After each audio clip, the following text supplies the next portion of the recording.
Let's have a word of prayer first. Father, we just thank you for life. We thank you for energy. We thank you for your love for us. Thank you that we can share these minutes together.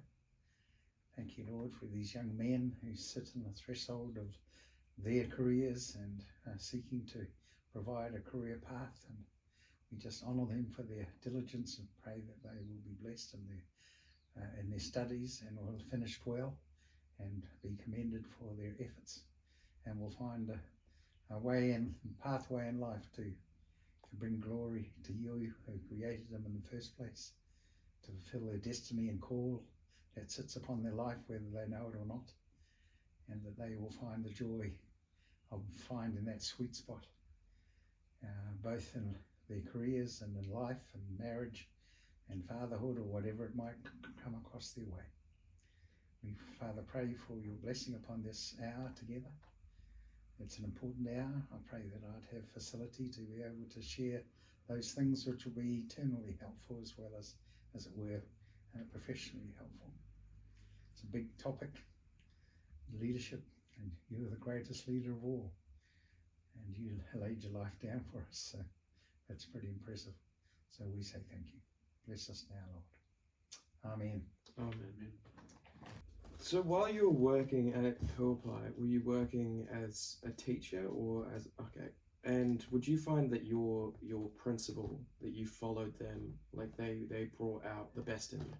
Oh, that's a good question. I was probably 22 at the time, maybe 21. It was my second year of teaching. I had completed my diploma in teaching and had done some Bachelor of Education papers, but didn't finish. Mr. Fisher was the principal, and he was in his later end of his career. The school was about 400.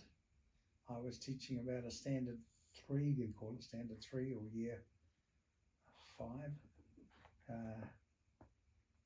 And I was a young, energetic, but I was born to lead. I don't mean that in any proud sense. I just had people who followed me for some crazy reason, but I knew how to lead. Do you I think was that's comfortable in leadership? That's because of your demeanor? Like, do you feel that they follow you because of your energy or your personability? Character is going to come through a lot. People like to gather around people who make them feel comfortable and safe, but also who know where they're going.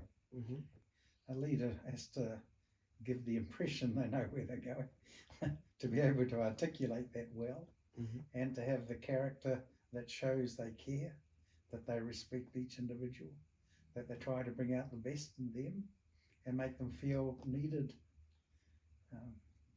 The reason I knew I was a leader, I love sport, and let's use the rugby analogy because that's New Zealand. I loved being at the back of the scrum. I was built to be number 8, but I loved it because I could see what was happening in front and behind, and I was strategic, and I was the captain usually. So I could call people and strategically into position and into place. And I also had the ability and confidence to change things quickly if need be, and call people to change positions to match where the strengths of the opposition were or weren't, to maximize the game plan. And so that came naturally. I didn't sweat it. I didn't think about it. I just did it. It was intuitive, it was impulsive, and it worked. So to answer your question, did Mr. Fisher acknowledge that? Yes, he did, in the sense that he knew I was a young buck. He and I got on well. We actually lived only 2 doors apart, so I saw him on the weekends as well. I knew his wife well. They were also believers like I was, and they made that known right from the start. But he gave me my head. I don't think he ever came into my classroom once. He may have said, come and say good morning on the first day, that's about it. But that didn't worry me. He asked me to be in charge of the sport for the school, and he just asked would I mind doing that, and I said, well, what have you got? And he said, nothing. So that gave me a good start. And so he accepted me and gave me opportunity. And so soon I was having this school running sports days and athletic days and so on, which hadn't been done in the country school. So it is, I suppose, as I would have done it. So he recognised the leadership in you. Absolutely. And then gave you the opportunities. Absolutely. And to him be credit for that. Sadly, he got run over by his own boat. Oh, God. Putting his boat out, and the brake wasn't proper on his boat, and he's backing it out. And in the last year of my time there, I was there 2 years, he was accidentally killed. It was tragic. But anyway, there we are. Yeah. So to answer your question, he acknowledged my leadership, or he put me into a place where I was going to find out whether I had leadership. But I think my own personality and confidence, he probably felt very comfortable. Did you apply that coming into a leadership position in Bethlehem? I was very comfortable in the leadership role right from, I was head prefect at primary school. We had prefects in those days. And I was the deputy head at my secondary school. I was used to being in leadership. I got saved, which really did change my life. But that leadership continued. I ended up in church leadership. Before I was 21, I was in the eldership of church and have been ever since. I went as quickly as I could into principalship. So I was the principal of Rotamar School at the age of 24, and was principal for 48 years continuous. So I'm always in leadership. I don't know, it just happens. I don't ask for it.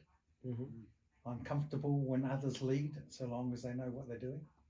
If they don't, I get grumpy and rather resign and pull away from it, because I'll only ask awkward questions. But I'm very comfortable with people that I know are leading well and comfortably, for everyone's sake, not just my own. So I don't make the best of followers, but I'm a happy camper when people know what they're doing and are there. And I've been surrounded by good people, so I can delegate comfortably and not be threatened by that. And I've never been threatened except for once in my life, when a certain individual came on board as my deputy principal, and his academic prowess trumped mine by 1,000%, and I was very vulnerable from a professional educator's point of view, not from a visionary point of view, but from a weakness point of view, and I had to work through that. And it was only a time in my life when I didn't get up one morning, and Vicky said, "What's wrong with you?" Because I'm normally gone before she even wakes up. I said, "I'm not going to school today." "What for?" She said, "Don't be stupid, just celebrate his brilliance and encourage him and get him going." And she kicked me in the butt and kicked me out. And so that ended. But nevertheless, I did feel vulnerable. Would you feel that would have been one of your worst experiences as a leader? Or? Yes, absolutely. It was a season. It was only brief in the sense that I had to get over it. And actually, as Vicky rightly pointed out, I needed that, and I needed that person right at my right arm, even though I felt vulnerable. In the sense that I wish I had the skill to be able to articulate what that colleague could bring to the table, but he served, and we're close as friends. Yeah, he's now 93, and I ring him every month. He lives in Christchurch nowadays. He lived just in the house just over here for 25 years, and I lived in the house beside him, the brick house over there, and so we're great friends. But it was tricky there for the first term. And are there any other experiences that you've had as a leader that you would describe as bad? There's probably lots of things that were little, but I suppose that was the time that was the most uncomfortable in my leadership. I enjoy leadership. I enjoy the Ups and downs. the challenges. Leaders love challenge. You live for the challenge. So if you don't have a challenge, you get grumpy, or you play golf, or both. But if you haven't got something to get you out of bed, to push those solution finding moments, then a leader can go soft or is no longer needed. But I've never been in that position, because it seems that where I go, progress follows. And again, it sounds puffed up and so, but the truth is, expansion is part of the deal, and growth is part of the deal.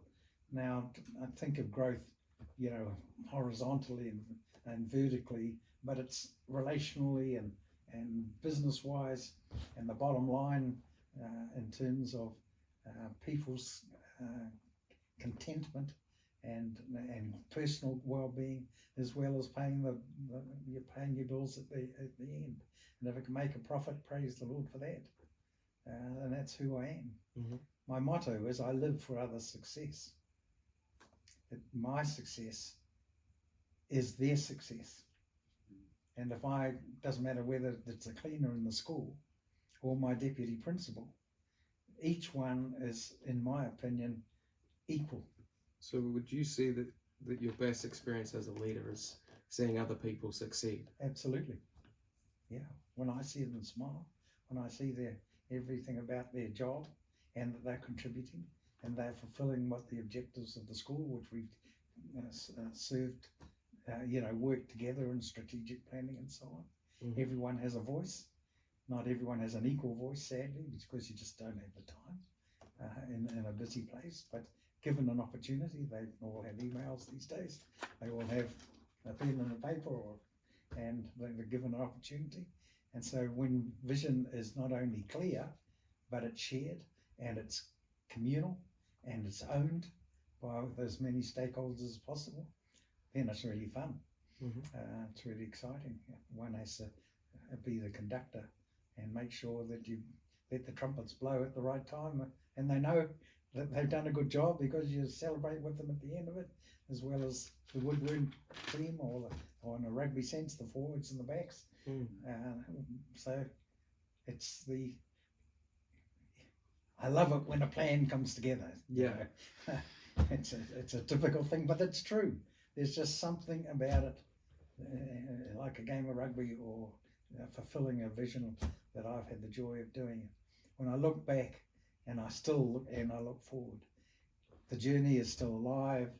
The destiny is still to be fulfilled in its entirety. But if you look back, there's a trail that's behind me with no wake.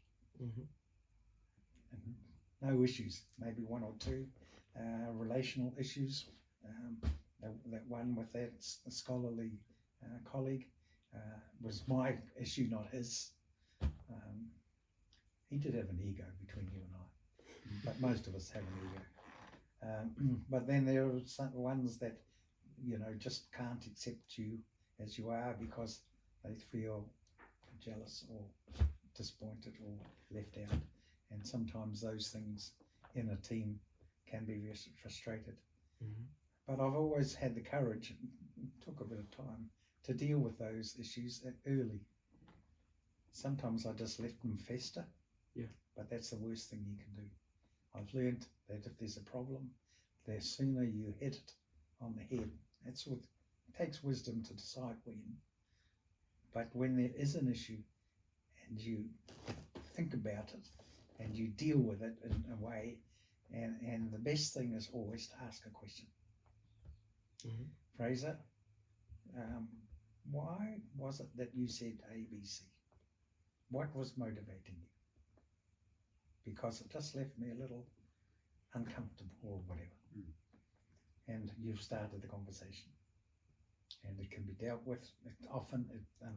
The right question brings the issue gently to a place, or you work towards it over a few minutes. But you've got to set the scene. I normally go directly to the issue as quickly as I can. I don't muck around with friendly talk.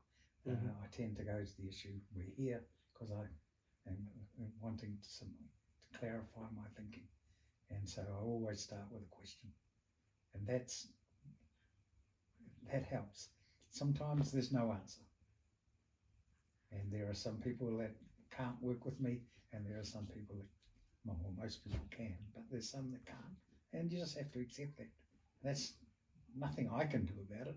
I've tried, and if I've given it my best shot to accommodate their differences, I can think of one or two that I've just said, I think it would be best that you resign and move on.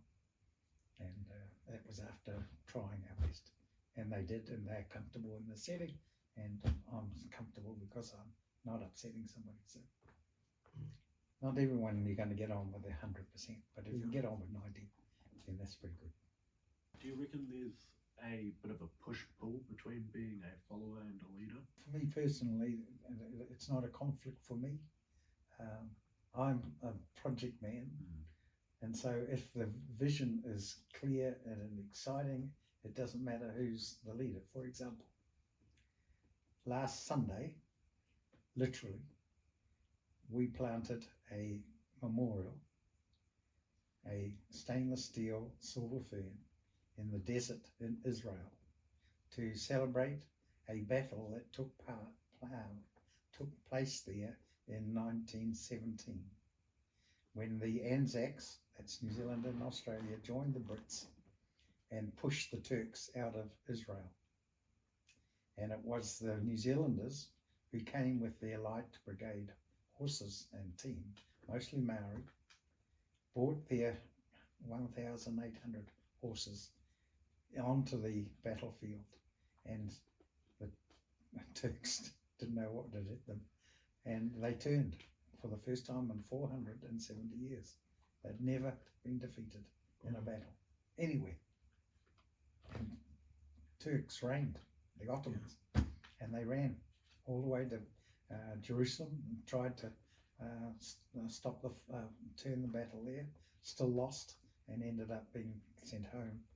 And the Brits took over the mandate for Israel, and it then became a nation in 1948 because of that battle.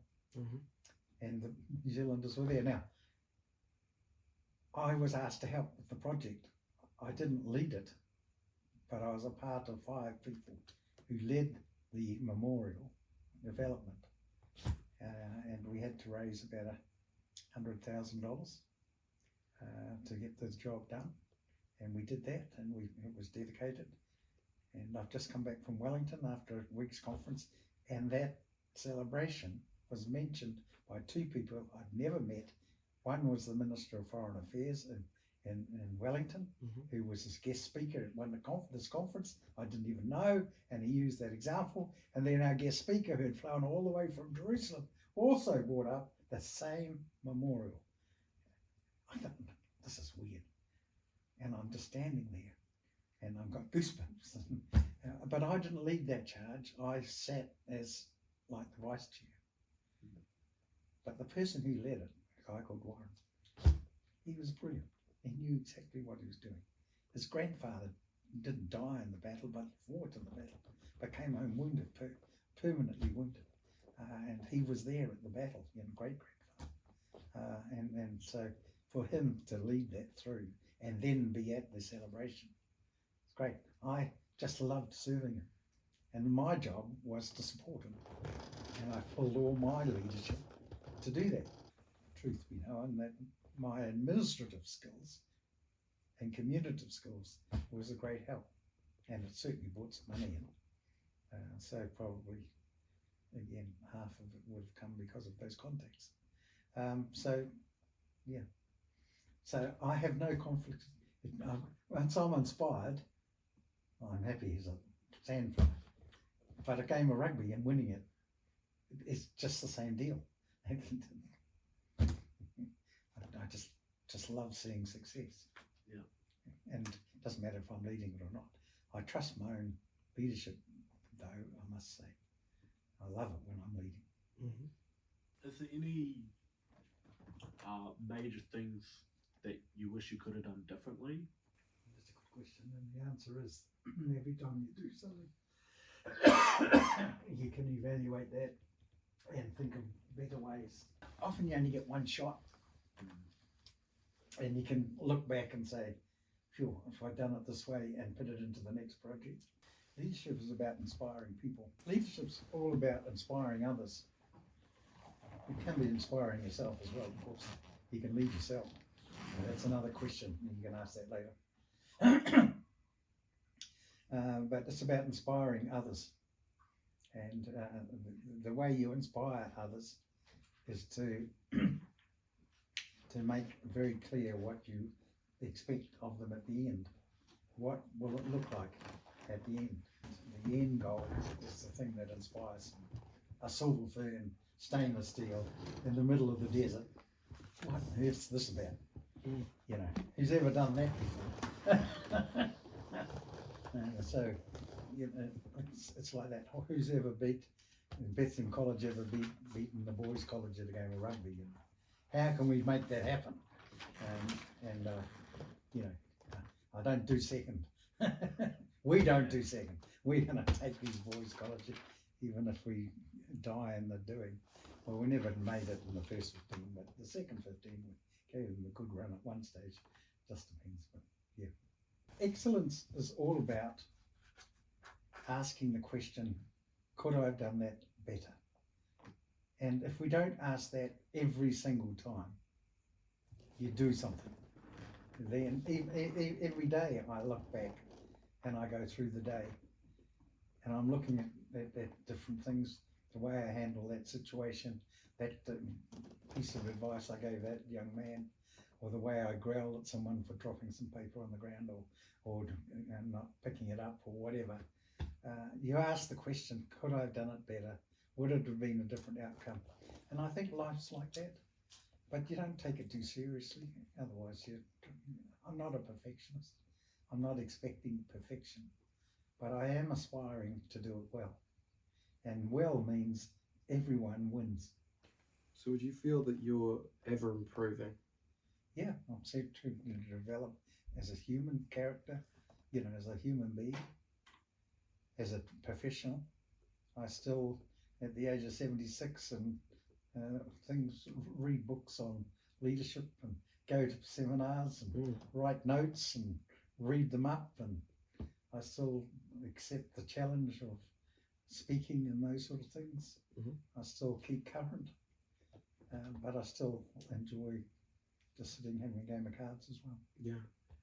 From these books on leadership that you've read, what have you taken and adapted to your method?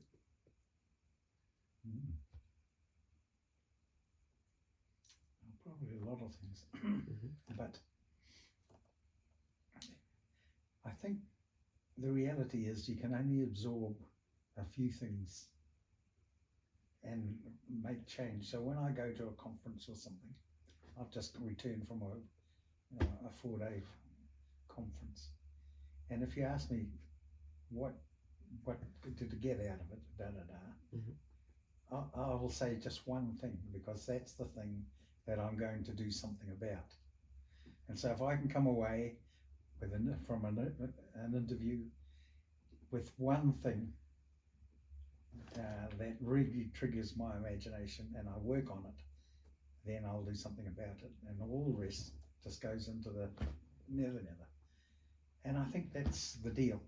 It's learning to pick the important and dealing with the important, and it's not, you can't cope with more than one or two of those things. And life's a long time, you know, a 40-year career or a 50-year career or 55 years. You know, every day something can trigger you to say, I need to adjust and do that, and always looking for that incremental change that'll bring difference. None of us are perfect. None of us will ever be perfect. None of us will ever do everything perfectly. But knowing what your influence is and where your leadership sits and what you're doing and time and space and so on, those are all factors. So to answer your question, it's important that we keep ourselves fresh. It's important that we live our professional lives when we always put ourselves to ask the question, is there something I'm missing? And that's why you go to PD and professional development. That's why you're doing the courses as you are now. You're seeking information to allow you to build on your natural gifts and why you're doing the job in the first place. And so for me, leadership was something I was born with. I'm honing that skill still today at the age of 76. There are still things that I can learn. Following that question, do you think people are born leaders, Yes. or you think they're born leaders? I think they're both, but they're initially and born with the gift of leadership. But is it something that people can learn?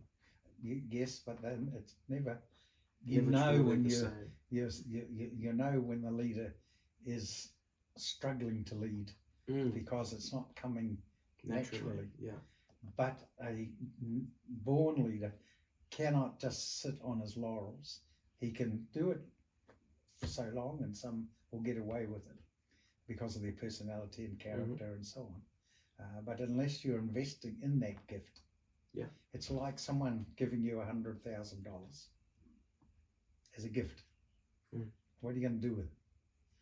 Well, if you go and spend it on riotous living and buying a car or whatever it is, but if you invest it so that in 20 years it's not 100,000 or it's 35,000, and then you do the same again, then so your gift's worth $1 million or $5 million. Yeah.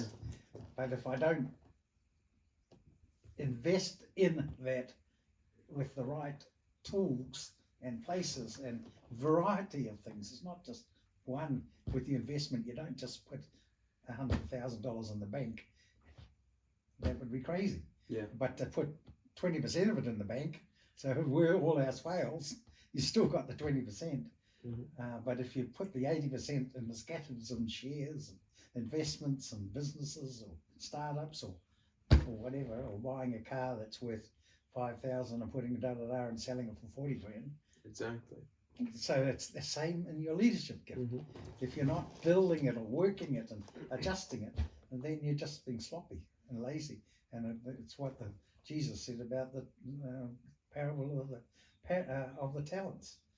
The one who had 1 talent, well, he took it away and gave it to the guy who had 5 talents. Why? Because the 5-talent guy was investing in himself and in others, and so he might as well make it 6. And that's the same in the school here. You look at those people who are investing whatever. Everyone's got talent. It's just how much people who are using it and professionally growing themselves. Those are the guys you give opportunity. That's what Mr. Fisher did with me. Yeah. Go and run the sport. We haven't got a decent sports program. So he's investing in you because he could see your leadership qualities. And he gave a project that would suit my life and who I am. And sport was my second god, I think. So it was a good leadership decision. And it's the same when I'm offering someone a job. I'm trying to see their success in it. And I don't choose them to take a job they've got no interest or background or passion for. That's dumb, unless I tell them that this is a test of character and it's put you in a situation to see how you go. And that's a different deal again. Still valid in some situations. How have you applied your faith to your leadership? Can I just say that for me, life is sacred.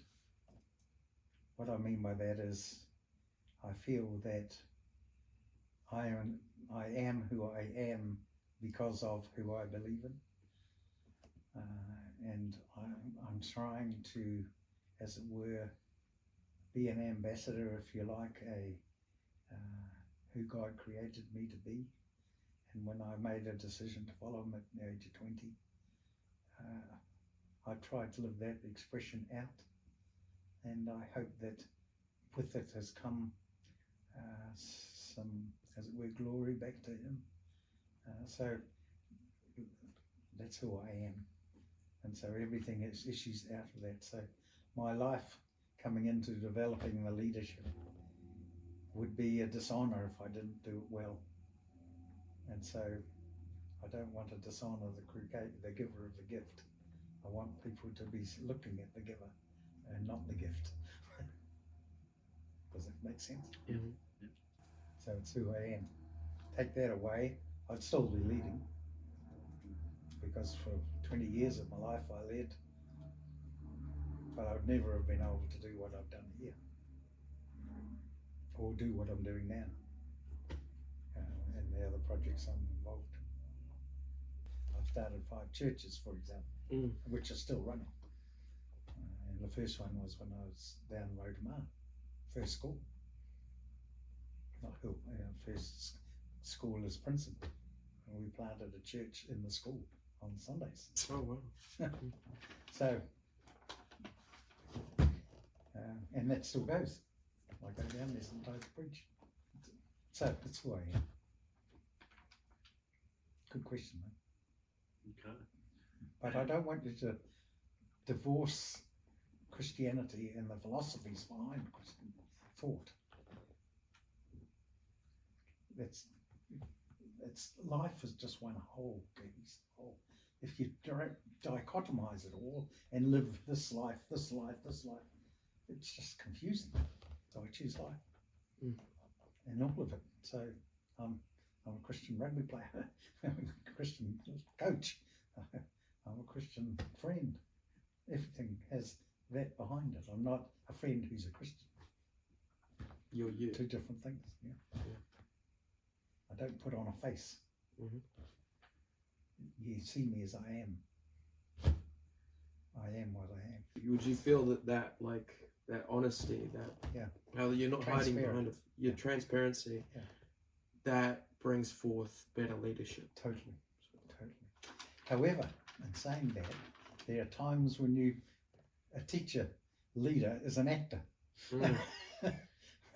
And I can put on a face for you. I might be grieving the loss of a friend and you'd never know it, because I'm playing the game of masking for the sake of the moment. I'm not saying I've lost a friend, but do you know what I mean? There are times when you've just got to put on the face and to be a mask. Now, it's not masking who you are and so on, but if you suddenly, Fraser said, Graham, what issues are you carrying today? And I told you that a friend died last night. Oh, truly? Yeah. Suddenly the whole thing changes, right? But you would never know unless you ask. Yeah. And then why would you ask? I hope my masks would mask those feelings. And there are times as a leader when you walk into the staff room and everyone stops and they're waiting for you to open the meeting or whatever you do, or what's the word for the day in a sense, and the call for the day, and and you've just had an argument with your wife and you're throwing the keys across the floor and you picked up the glass and shattered them on the floor and you've walked out and she's still waiting for me to ring to say I'm sorry, and yet no one would know. Some might. So yeah, but to answer your true question, the character of the person is who they are, even when the car brings up, even when Dad dies. It holds true. It holds strong. You have to be strong as a leader, and sometimes masking can help show your I strength. think you've got to be real. Got to be real. There are times when a leader shows their vulnerability, and that is a beautiful thing, but it's not easy for a leader to do that. And I think that only comes with a bit of maturity. Now, defining maturity and so on in terms of age is a bit tricky, but being able to be vulnerable However, the vulnerability helps to bring family, helps to bring compassion, it helps to bring reality, because everyone goes through trouble at times, all of us. And being vulnerable and open and compassionate and transparent. But that comes with a bit of maturity and so on. Mhm. I like to think that there's no weaknesses, but that's a lie. It's impossible. But I think the reality is knowing where your strengths are, and you know, and so on. So when I'm thinking of playing in a game of rugby, put me at number 8, and I know instinctively what to do, when to do, and how to do it, what I'm looking for. But put me on the wing, well, that could be tricky. Mm-hmm. Building off of that, as a leader and as us leadership students, what would your advice be for us to improve on our leadership capabilities? One needs to know who you are, know your identity, know a bit of your background. You're talking about your family background and a bit of heritage and so on.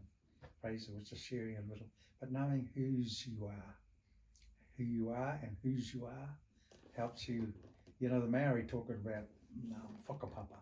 Yeah. You know, if you go to each pōwhiri, you spend, I'm not being critical, but 50 minutes and you're hearing the ancestry way back to the canoe sort of stuff. But what's that doing? It's reinforcing who you are and whose you are. In other words, you're a representation of your parents and their parents, but also you are you and all that God has invested in you and what makes you tick. And you need to know what makes you tick, what pushes your buttons. The things that push my buttons is seeing the silver fern in the desert. Yeah. And it didn't worry about the thousands of hours that led from here to there. The point was that there's now a monument to 1,800 men and women who took horses and so on and went to the desert, turned the Turks, won the game, and Israel now has a state of their own. I don't know what it cost and how many hours of work. It's irrelevant. That was the deal. That's who I am.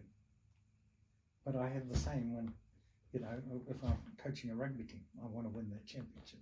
I just don't want to do it to be second. But I'm happy with second, depending on who's I'm given.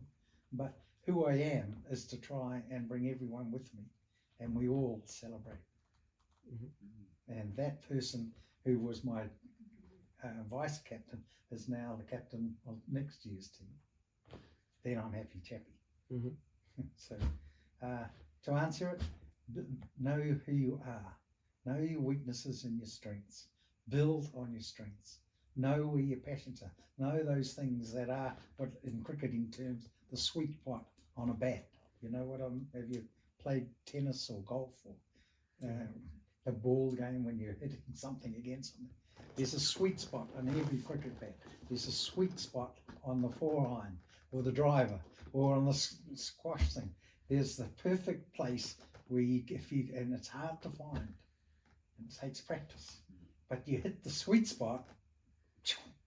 It's the same with runners. There's a sweet spot. They suddenly, you watch it with the sprinter, it's all over in a few seconds. But you suddenly see them find their sweet spot. And life's like that.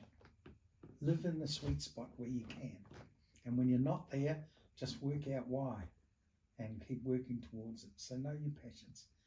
Accept yourself, but don't be satisfied because you want to be on a pursuit of excellence, but not for your sake as much as everybody else around you's sake. It's important that everyone succeeds around you. If you have to climb over somebody and they are in a worse place because of your leadership, then what's the point? So character is the name of the game. And the character is that it takes everyone with you, but not only with you, succeeds past you. and you've launched them. You've pushed them by because you've given them a challenge. Mhm. Go and lead the sports teams. You've got to run a classroom on your second year for 5-year-olds. Year fives, and all of the marking and all the planning and everything. And then you've got another 20 hours a week doing sport because you said yes. Would you say that one of the key aspects is to take opportunities that come your way? I didn't know what no means, but that's dangerous. It is. Yes. For every yes means you're saying no to whatever else might come. So wisdom suggests that your yeses are going to cost. But I had a tremendous capacity, energy-wise, and anyway, so I seem to cope with it. Drives Vicky absolutely nuts.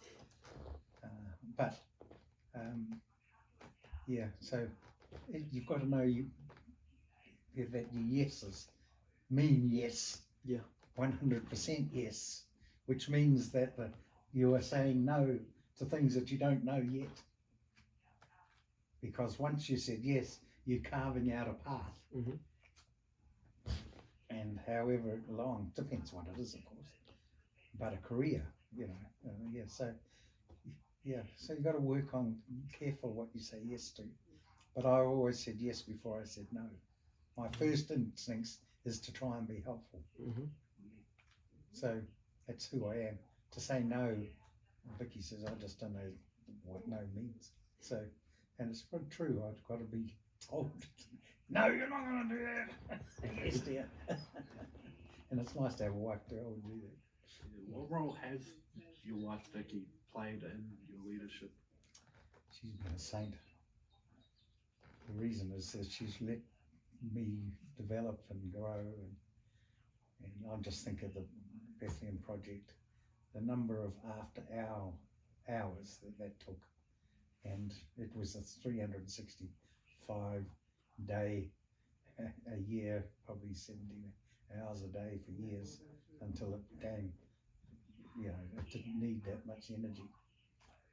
And she was willing to pay the price because she knew who I was, when we married, and she watched me at Hillpie School, and then at King's, and then at St Kentigans, and then at Rotomar, when we were in the middle of nowhere, running a school for mainly Maori kids, and that's a different kettle of fish, and then growing a school and turning up in gumboots on the first day, t-shirt and gumboots in 1988, when there was just nothing but dead cows. So 3 dead cows in the drain. First day as a principal of Bethlehem College, that was it, nothing else. So she's been faithful. She's encouraged me. She, as I said, she kicked me out of bed that time. I didn't want to go to school because of the feeling I didn't have it. She took over the care of the family. We had 2 kids, and she really bore the brunt of those. So for the sake of that, she committed when we said, shall we do this? And she said, yes, we must do this. And she would say, Graham, I'll release you. Just don't forget I'm here. Sort of deal. And so to answer your question, but I'll always ask her, and before I go to sleep, is there anything I've done that you're upset about? And that question is still asked. It's at least once a week. I'll ask, is there anything we need to talk about? Those sort of things. Have I disappointed you? Is there things I need to know? And she's faithful, amazing, but always encouraging. I wouldn't be here without her. I've sometimes thought that I would have been better not married and just been free to do it, but the reality when I come off my prideful self and think, no, without her support, my life wouldn't be what it is. Mm. So I think God created us. The reason he took a rib out of Adam to give us a helpmate wasn't without strategic benefit for everybody. And there is someone for all of us who we just right for each other and are comfortable. Mhm. Whereas your rib come from right there under the left arm.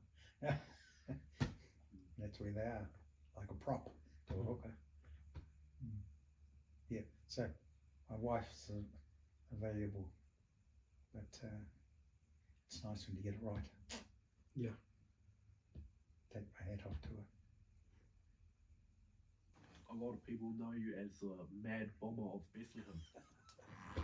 The site was just behind that total tree there. If you go 200 metres down the hill, just on the park, just there. Yeah. We bought this property of 120 acres.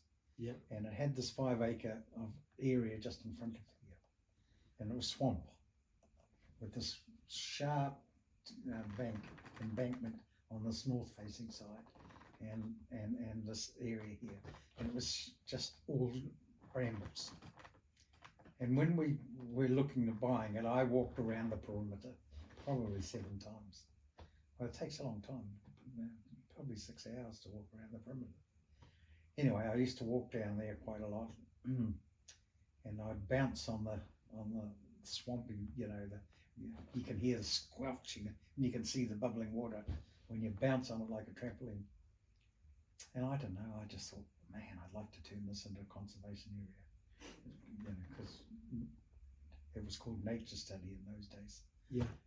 And the kids, this would make a great place to explore the fullness of the creation. When you think of the insect life and the water life and the trees and the leaves and the flowers and the bees, creation just bursts with life. Anyway, I said, I'm going to turn it into a conservation area. And so my brother, who lives in Auckland, had a friend called John Sharp, who for a living blows up things. He's a pyromaniac. Yeah. And he just loved it. Well, he was around having afternoon tea with my brother when I turned up, and for some reason the idea of this conservation area came up for some reason, and John says, I can blow you a lake. I said, are you kidding? He said, no, just let me at it. So he drives down, has a look, he said, yeah, I can do it. So I then had to go back to the trust, because I'm a man under submission, and that's another leadership deal. A leader is only as good as those who he's responsible to. Mm-hmm. And I was in submission to him right through. So I said, look, I'd like to do this. And they said, you're nuts, Graham, we're not doing this. What about NWBC? And they asked the right questions. And I said, well, my dear friend John, I can get him on the telephone. So I put my phone on, put a plug in the thing there. And John, you say you do this for a living? Well, tell me how many things you've blown up and what's happened and done. He says, yesterday I blew a hole for a farmer, and it was right next to his glass house, and there was not one piece of broken glass, and he was able to put his post in and I can do this. Anyway, cut a long story short, the trust said, well, Graham, be it on your own head. And so I put a note around the families, because this was in year 2 of Bethlehem. Yeah. We just started, maybe year 3. There would be probably 100 families, maybe. I'll put this note out.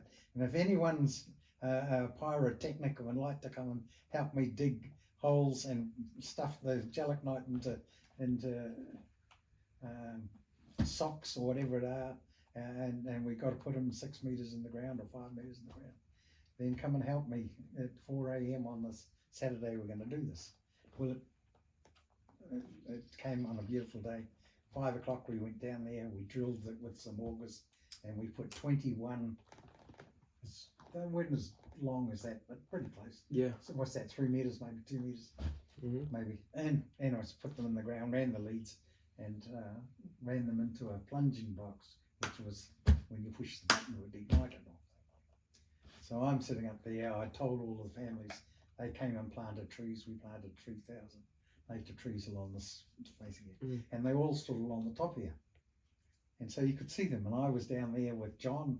All the rest had exited because we'd blown 3 horns, and the first one meant 15 minutes, the second one 5 minutes, and the long one, we're going to do it. And this was going to be at 11 o'clock or something on this Saturday morning. And so the long one went, and then John said, okay, well, you have the privilege. And okay then, so I stood there, and then we did it. He said, no, just relax, you'll be fine. Well, nothing happened. 10 seconds, 15 seconds, 16, 17, no, look, have we done something wrong? Just relax. 18, 19, 20, still nothing. And I stood up, he said, sit down, get out. And I said, we've done something wrong. No, sit. Anyway, then you start there rumble under the ground. And then slowly out of the ground rose the mud and slush, and it just rose and kept rising, 90 feet, 100 feet, 120. And then it just stood there. And we're all looking up, and the women are crying by now because of the sound. The kids are crying, and they could see this all the stuff in the air still. And then a mighty wind came up the river, literally into the vacuum, down the river, across to there some poplar trees that all bowed into the lake. That was meant to go before, and sort of bowed before this thing, and then the wind picked up this mud and slush and sent it across the Moffat Road, across State Highway 2, and there's these expensive houses called Longacre, and there's this mud shower all the way across from here to Longacre. Oh no, the sirens were heard, and apparently 47 phone calls to the police. The police were soon down here, farmers were down here. Who's this bloody idiot, and what's he done? Let me get at him. It was a shambles. And I'm standing here, oh, what's happened? Anyway, there's this commotion. Well, the police said, Graham, are you responsible? Yes. But John, and I turned around, I never saw John for 2 years. He disappeared. He took off back to Auckland. So, anyway, cut a long story short, there was 5,000 panes of glass shattered. Houses had moved, and so doors wouldn't open. How big's the hole? Well, at the end of it, there was the staff called it Preston's puddle, because it looked like a teaspoon had been put into the ground. There was a lake the size of a tablespoon. It's filled out now, but and it took about 4 years though, and then some people had to use a drag line and drag the stuff out. Now it's perfect shape and size. Now it has a walkway around it, and there's a perimeter around it, and they then named it after me in 2017. I don't know why they did that, because the policy says there's no names of people to be honoured in and we didn't want to honour people. Anyway, they came and asked if I could, and I said, we'd have to change the policy. No, your policy said it's a Bethlehem College policy. This is CET policy. Oh, I never thought of that. Anyway, so I reluctantly put the name to it, but I manage it now. And so for 5 years I've been able to correct some of the things that I'd started but never finished. And so that's the story.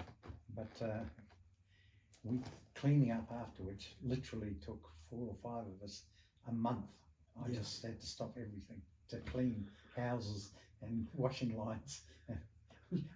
The woman would come into my office holding up their nappies, and there's a line of mud along where they put it over the line to dry them. And this kept happening. And then I get this phone call, Mr. Preston, you responsible for this?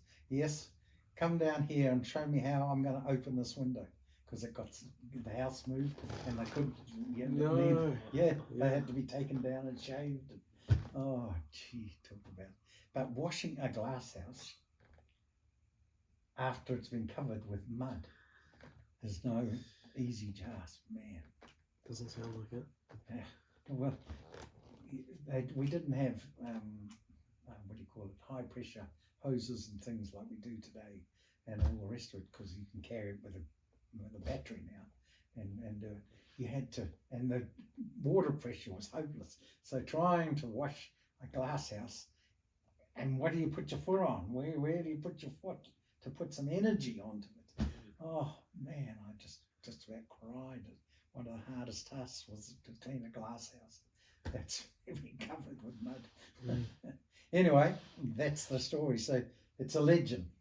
I go in and meet the 5-year-olds still today, in the first, within the first month. And is there any questions? Mr. Preston, are you the mad bomber of Bethlehem, these little 5-year-olds? And they say, yeah. And I say, yeah. And I say, then tell me the story as you understand it. Well, talk about legends gone mad. Yeah, so these are all funs of life. But it was worth it. I'd do it again, but you can't do it. You're not allowed to do it. Anything is a bit dangerous. It was fun. Yeah, thanks for bringing it up. Yeah, the number of screaming kids up around the thing there, because it would have heard, you see. John said it wouldn't make much of a noise. He said, this is John Sharp, the guy. He said it'll be like if you're down in Rotorua and mud pools. And it's just going to be a plop, because it's just go plop. And so I've been telling everyone it's just going to plop, so don't worry. Did you have ear protection? No.